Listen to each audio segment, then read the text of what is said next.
तुम्हाला सर्वांना नमस्कार. या व्यासपीठावरून गेले 3 संध्याकाळी मी बोलतोय, तुम्ही ऐकतात. मला इथून तुम्ही जेव्हा सगळे चित्रासारखे दिसता, अत्यंत भाववृत्तीने या व्यासपीठाकडे आपलं सगळं चित्त केंद्रित करताना दिसता, त्यावेळेला मला असं वाटतं की तुम्हा सर्वांच्या रूपाने मी ईश्वर दर्शन घेतोय आणि ही पूजा तुम्हाला अर्पण करतोय. आम्हा घरी धन शब्दाचीच रत्ने. आपल्याला तुकारामांनी सांगितलंय, आम्हा घरी धन शब्दाचीच रत्ने, शब्दाचीच शस्त्रे यत्न करू. तुका म्हणे पहा शब्दची हा देव, शब्दाची गौरवे पूजा करू. तेव्हा हाच माझा भाव तुम्हा सर्वांच्या प्रती आहे. आपण आपल्या पद्धतीप्रमाणे शांती मंत्राने आपल्या आजच्या सत्राला सुरुवात करूया.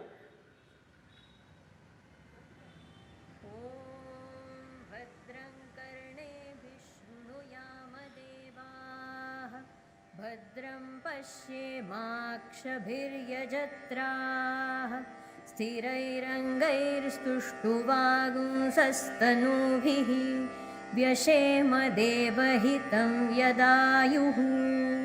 स्वस्ति न इन्द्रो वृद्धश्रवाः स्वस्ति नः पूषा विश्ववेदाः स्वस्ति नस्तार्क्ष्यो अरिष्टनेमिः स्वस्ति नो बृहस्पतिर्दधातु.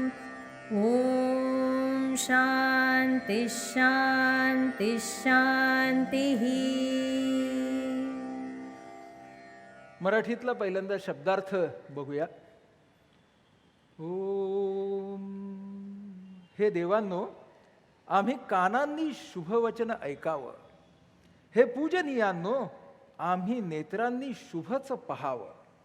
आपल्याला आता सवय झाली आहे, आपण रोज नवीन शांतिमंत्र घेतोय. का बरं हे म्हटलेलं आहे इकडं?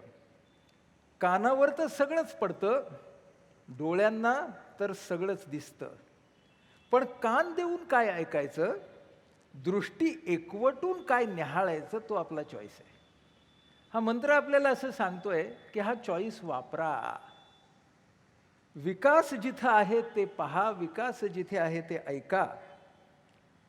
तुमची स्तुती करत करत, म्हणजे काय त्याचा इंग्रजीतला अर्थ आहे इंटरनलायझिंग युअर ॲट्रिब्यूट. स्तुती करायची आहे ना, ती फक्त शब्दांची नाही करायची आहे. काल आपण गुणांबद्दल बोललो, तर ते जे गुण आहेत ते आपल्यामध्ये घ्यायचे आहेत, त्यांना आत्मसात करायचं आहे. मन आणि शरीर आरोग्यपूर्ण राखत आणि देवानं दिलेल्या आयुष्यास, हे नम्रता आणण्यासाठी आहे की स्वयंभू काही नाही. हां, आपल्याकडे दिलेलं आहे. आपण काल बघितलं की ही परंपरा कशी आहे. आणि हे सगळे मंत्र आम्हीचे आहेत बघा. आम्ही, यातला एकही मंत्र मीचा नाही. सगळे आम्हीचे मंत्र आहेत. कारण मी घुसला की प्रॉब्लेम आहे. मी घुसला की मी तरी होतो किंवा मी तू तरी होतो. दोघांपैकी काहीतरी होतं. आणि म्हणून हा जो देव आहे, काल आपण बघितलं की ईश आणि ईश तत्व आहे. तर आपल्याला वेदांत असं सांगतो की विज्ञानाचे सगळे नियम आहेत ना, तेही ईशतत्वामध्ये आहेत. म्हणजे प्राणीसृष्टीच्या वरती आता ज्ञानेश्वरीतील जीवसृष्टी म्हणून थत्ते सर नवीन एक लिखाण करतायत. ते सगळे सृष्टीचे नियम आहेत, ते पण त्या ईशतत्वामध्ये आहेत. म्हणून आपण ना कुतूहलाने पाहिलं पाहिजे. आपल्यातला एखादा अणू हा या ग्रहमालेतून सुद्धा आलेला असेल, काय माहिती. त्यामुळं आपण हे असे आहोत. जाणीव विस्तारायच्या खूप साऱ्या वाटा आपल्या सगळ्याकडे आहेत. आणि हे जे सगळे शांतिमंत्र असतात ना, ते शुभसूचक असतात. त्याचं कारण असं आहे की मनाचा कल सुखद भावनांकडे असतो. म्हणजे मी जेव्हा ना वेगवेगळे ट्रेनिंग प्रोग्राम्स घेतो भावनेच्या संदर्भातले, तेव्हा माझ्या टीम्सना सांगतो की तुमच्या टीमचं नाव ठेवा आणि ते भावनेचं ठेवा. तर सगळेजण ना आनंद, जॉय, हॅपीनेस वगैरे असं ठेवतात. कुणीही ना क्रौर्य, संताप वगैरे असं नाव ठेवत नाहीत. कारण आपल्या सगळ्यांना ना हवीशी वाटणारी जी भावना असते ती असते. म्हणून आपल्या सगळ्यांना तेच तर आहे. Some think it's in the wine, others think it's in the divine, but pleasantness is what everyone is seeking. त्यामुळे आपल्याला सगळ्यांना सुखद भावना पाहिजे असतात. आणि आपला जो भारत देश आहे की नाही, तर भारत देशाच्या नावातच सुखद भावना आहे बघा. सर्वांचं पोषण आणि प्रेम करणारा. पदच्छेद काय आहे? भा रतम. रत, भा म्हणजे प्रतिभा, भा म्हणजे दिव्य ज्ञान, आणि रत म्हणजे रममाण, रत म्हणजे मग्न, प्रतिभेमध्ये मग्न असा आपला देश आहे. आपण कधीच भारत ह्याच्याकडे बघितलं नव्हतं ना, असं की प्रतिभेमध्ये मग्न असणाऱ्या देशाचे तुम्ही आणि मी नागरिक आहोत. म्हणजे किती छान आहे, किती मस्त आहे. मैत्री ही भावना आणि मैत्री हा शब्द पहिल्यांदा वेदांमध्ये आलेला आहे. आणि मैत्री ही सुद्धा समानतेची भावना आहे. आणि आपल्याला सगळ्या आनंदाच्या द्वारे तिकडे जायचं आहे. म्हणून आपल्याकडे काल आपण बघितलं विश्वमानुष हा शब्द सुद्धा वेदांच्या मध्ये आलेला आहे. त्यामुळे या आनंदाला व्यापक करणं, ओशोंचं फार छान एक वाक्य आहे बघा, on the body level pleasure is opposed by pain. म्हणजे सुख आणि दुःख आहे. On the mind level happiness is opposed by unhappiness. On the soul level joy is opposed by misery. पण शेवटचं वाक्य छान आहे, bliss is not opposed by anything, bliss has no polar opposite to it. आणि हे वाक्य मला फार छान आवडलं. ज्ञानेश्वर ज्या कैवल्याबद्दल बोलतात, ज्या शांतीबद्दल बोलतात, की ज्याला पोलर अपोजिटच नाही, हे मला वाटतं उच्चतम अशा तऱ्हेचं स्वरूप आहे. पण आपण सगळेजण मध्ये मध्ये त्या मीकडे जाणार. काल आपण बघितलं ना, छोटा आय कॅपिटल आय. असं झालं तर काय करावं, मीपणाचा गर्व झाला मला, तर काय करावं. बघा किती छान वाक्य आहे. असा गर्व झाला तर म्हणायचं, we live on a minor planet of a very average star located within the outer limits of one of 100,000 million galaxies. म्हणजे जेव्हा कधी मोठा आय होईल ना आपला, तेव्हा म्हणायचं हे. काल आपण बघितलं ना, पेल ब्ल्यू डॉट. काल सागांचा बघितला, त्याचा फोटो बघितला आपण. तर जेव्हा गर्व होईल तेव्हा हे म्हणायचं. आणि जेव्हा अतिशय चांगले आपण स्वतःकडे बघू तेव्हा कसं बघायचं बघा. विनोबाने खूप छान सांगितलं, नीट वाचूया आपण. शक्ती अल्प असल्यामुळे मी स्वतःला हिंदुस्थानी म्हणवितो इतकंच. कारण तसंच पाहू लागलं तर मी हिंदुस्थानात तरी कुठे राहतो. हिंदुस्थानातल्या एका प्रांतातल्या, एका गावातल्या, एका घरातल्या, एका खोलीतल्या, एका देहातल्या, एका लहानशा हृदयात किंवा स्वमध्ये म्हणा पाहिजे तर राहतो. जे आपल्याला स्टीफन हॉकिंग सांगतायत तेच इथे आपल्याला विनोबा सांगतायत. पण अशा प्रकारे जरी मी स्वस्थ असलो, स्वस्थ हा शब्द बघा, असलो तरी तेवढ्याने मी कायस्थ, गृहस्थ किंवा देशस्थ नाही असं होत नाही. आपण बघितलं ना उपाधी, काल आपण बघितल्या उपाधी माणसाला लागणाऱ्या. इतकंच काय, पण तिन्ही भुवनांमध्ये मी राहतो अशा अर्थाने माझ्या त्रयस्थपणालाही बाधा येत नाही. विनोबा आपल्याला कधी कधी गोष्टी इतक्या सोप्या करून सांगतात. याचा अर्थ असा की मनुष्याच्या मर्यादित शक्तीला अनुसरून त्याने जो धर्म स्वीकारलेला असतो किंवा शास्त्राने त्याला सांगितलेला असतो, त्या धर्माचं पालन करीत असता इतर धर्मांनाही अवकाश ठेवण्या इतकी सहिष्णुता त्याच्या अंगी असली पाहिजे. ज्याला आपण व्यावहारिक भाषेत सहिष्णुता म्हणतो, त्याला दर्शनकारांनी अविरोध, समन्वय, एकवाक्यता असं म्हटलंय. फिरून फिरून आपण निओकॉर्टिकलला येतोय. जी एक ऐक्याचा अनुभव देते ती निओकॉर्टिकल असते. आता आपण 3 दिवसात जे केलं त्याची रिव्हिजन करूया. काय असतं ना, तुम्हाला वाटेल कशाला रिव्हिजन करतायत, पण करणं आवश्यक असतं, कारण त्याच्याशिवाय आपल्याला पुढे जाता येत नाही. आणि काही जण असे असतात की आज पहिल्यांदा आले असतील, त्यांच्यासाठी आपण काय बघितलं पहिल्या दिवशी, की भावना 3 प्रकारच्या आहेत, आदिम, प्रगत आणि उन्नत. आणि लिम्बिक सिस्टीम जे आपला हार्डवेअर आहे, कॉर्टेक्स हे सॉफ्टवेअर आहे, आणि फ्रंटल निओ कॉर्टेक्स मधले सगळ्यात रिसेंट सॉफ्टवेअर आहे. आणि माणूस इकडून तिकडे तिकडून इकडे जाऊ शकतो, कारण त्याचा मेंदू म्हणजे भावनांचं म्युझियम आहे अक्षरशः. आणि ह्या सगळ्याच्या मध्ये आपण काय म्हणतो की विकासाची दिशा ही कॉर्टेक्सवरती राहणं, निओ कॉर्टिकल भावनांचा तडका देणं हे आहे. मला काही तरुण मंडळी भेटली, तर त्यांनी मला सांगितलं की हे आम्हाला आमच्या भाषेत समजून सांगा. मी म्हटलं तुम्हाला सांगतो समजून. कसं असतं म्हटलं. स्टॅन ली नावाचा लेखक होता. या स्टॅन लीने मार्व्हल कॉमिक्स केले आणि सगळे ॲव्हेंजर्स जे आहेत ना ते या स्टॅन लीने लिहिले. आणि या स्टॅन ली या लेखकाचं वैशिष्ट्य काय होतं की त्याच्या आधीचे जे सगळे सुपर हिरोज होते ते आयडियल होते आणि स्टॅन लीचे सगळे जे सुपर हिरोज आहेत ते फ्लॉड ह्युमॅनिटीमधून आलेले आहेत. तर आता तरुणांना सांगायला सोपं सांगतो. त्याचा हल्क नावाचा माणूस घ्या. आता हा जो हल्क आहे ना, याला आदिम भावना आहे राग.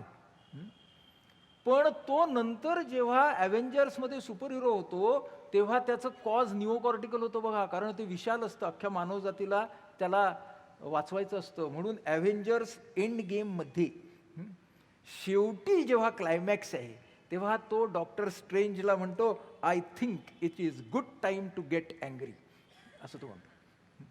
कारण तिथे ना त्याचा जो अँगर आहे तो लिम्बिक सिस्टीमचा अँगर नाही आहे. तर हाच तर क्रौर्य आणि शौर्य ह्याच्यातला फरक आहे. क्रुएल्टी आणि व्हॅलर ह्याच्यातला हाच तर फरक आहे. त्यामुळे बघा, हल्कमधून आपण भावना शिकू शकतो. मग तिकडचा तुम्ही थॉर बघा. थॉर हा तर रॉयल ब्रॅट असतो, म्हणजे तो कॅपिटल आय वरतीच असतो. त्याच्यानंतर तुम्ही आयरन मॅन बघा. आयरन मॅन जो आहे हा मिलियनियर आहे, प्लेबॉय होता, तो शस्त्रास्त्र तयार करण्याच्या कंपनीचा मालक होता. मग त्याला टेररिस्ट लोक त्याचं अपहरण करतात आणि त्याच्या लक्षात येतं की अपहरण केलेले टेररिस्ट सुद्धा त्याचीच वेपन्स वापरतात. तेव्हा त्याची लिम्बिक सिस्टीम हलते.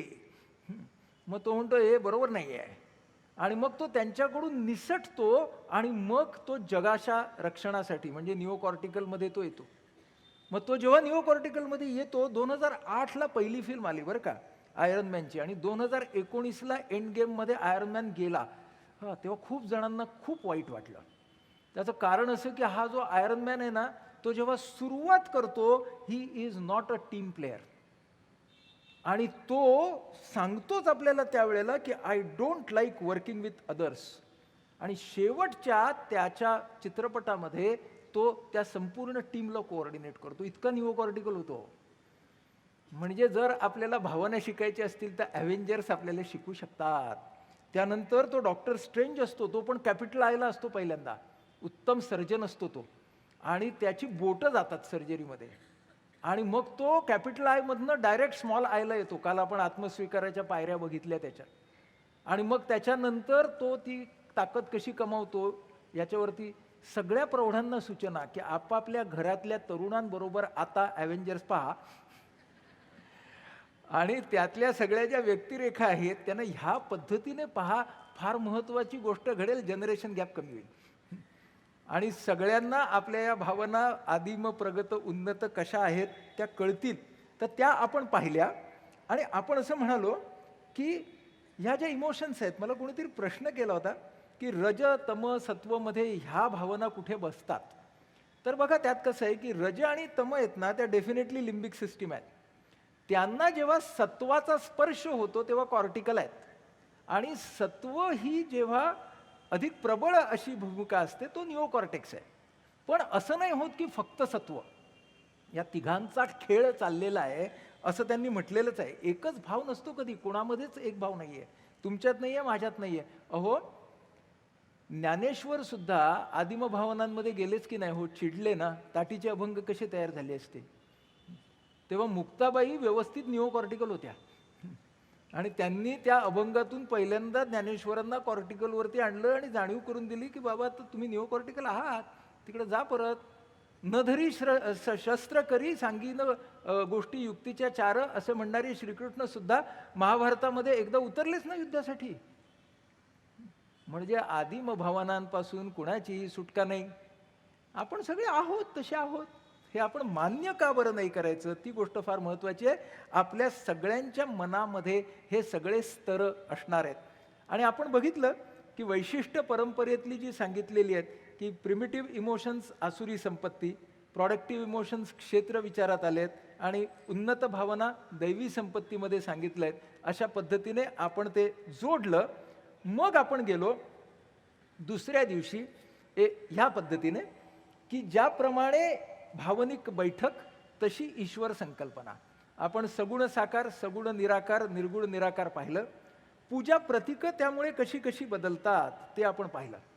आणि शेवटी आपण म्हणालो की जीवनाची पूजा, अस्तित्व हीच उपासना. अशी आपण विशालता जिकडे आहे तिथे देव आहे.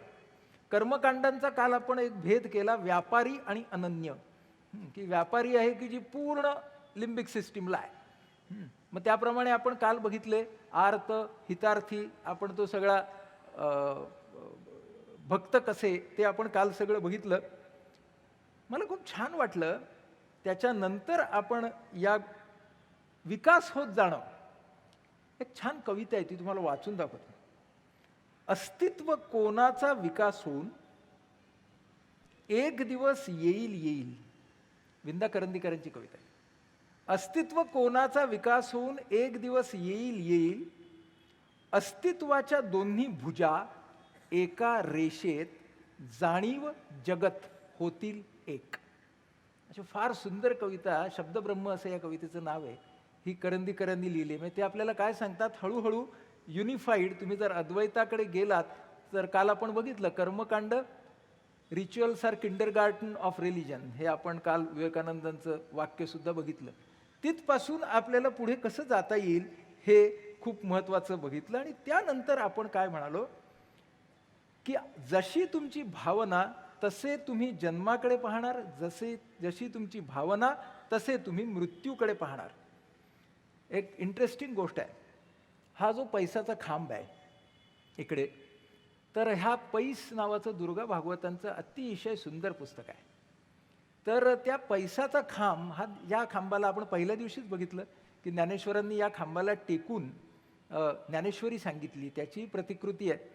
आणि हा एकमेव असा खांब आहे की ज्याच्या भोवती देऊळ आहे. त्यामुळे हा तो खांब असा. ह्याच्यावरती दुर्गाबाईंनी किती छान लिहिलं आहे बघा. ख्रिस्ताचा क्रूस बलिदानाचं प्रतीक आहे आणि हा खांब जीवनाच्या अमर अस्तित्वाचं प्रतीक आहे. काय छान लिहिलं. आमच्या तत्वज्ञानात मरणाचं स्थान तात्पुरतं आहे, जीवन अखंड असतं. काल मला मंडळी येऊन भेटली की अहो म्हणजे हे काय, जन्म काय, पुनर्जन्म काय. म्हटलं महत्त्वाचे काय आहे, जीवन कसं जगावं. आणि त्यासाठी काल आपण बघितलं की मृत्यू भय आणि मृत्यूकडे आपण कसे बघणार, त्याचा वापर आपण चांगल्यासाठी करू शकणार का नाही. दुर्गाबाई लिहितात, मरण नवनवी अस्तित्व घडवून जीवनाचं चिरंतनत्व अबाधित ठेवतं. मरणाच्या माळा अंगावर लेऊन सुशोभित झालेल्या पूर्ण कळेने फुललेल्या जीवनाला साकार करणारा तो खांब आहे. इतकं सुंदर लिहिलंय दुर्गाबाईंनी. आणि दुर्गाबाई ह्या बौद्ध धर्माच्या उपासक होत्या, त्यामुळे तो खांब बघताना दुर्गाबाईंना काय काय कळलं. तर दुर्गाबाई म्हणतात, मला बौद्ध मत आठवलं, मला नाथपंथ आठवला, कारण निवृत्तीनाथ हे नाथपंथातले. मग मला शैव आठवले, मग मला विठ्ठल आठवला, मग शैव आणि विठ्ठलाला एकत्र करणारी ज्ञानेश्वरांची प्रतिभा आठवली, मग विठोबाला बुद्धाचा अवतार कसा केला हे मला आठवलं. आणि अचानकपणे ज्ञानेश्वरीचं एक जीवत्व माझ्यासमोर उभं राहिलं. इतकं सुंदर लिहिलेलं आहे आपल्यासाठी दुर्गा भागवतांनी. तेव्हा हे आपण ह्याच्यातून शिकणं फार महत्त्वाचं आहे. मृत्यूच्या भानातून जीवनातला अर्थ विकसित करावा हा बोध आहे. त्यामुळे ती गोष्ट खूप महत्त्वाची. सर थत्ते सर पुढे बसले, छानच एक ज्ञानेश्वरीतलं ओवी आहे. ना तरी केळविली नोवरी का संन्यासी जिया परी, तेवी न मरताची जो करी मृत्यू सूचना. लग्नाचं केळवण झालेली नवरी मुलगी माहेरी असताना सासरचा विचार करते. संन्यासी संन्यास घेण्यापूर्वी मनाने सर्वसंग परित्याग करतो, त्याप्रमाणे ज्ञानी मनुष्य मरण येण्यापूर्वीच मृत्यूची खूण मनात धरून असतो. म्हणूनच मृत्युंजयाचा मंत्र म्हणजे मृत्यू भय घालवण्याचा मंत्र आहे, मृत्यूवरती मात करण्याचा मंत्र नाही. हे आपण काल बघितलं. आणि आज आपण आत्ताच्या आपल्या विषयाकडे येऊया. माझ्या जगण्याचं नेमकं काय करायचं.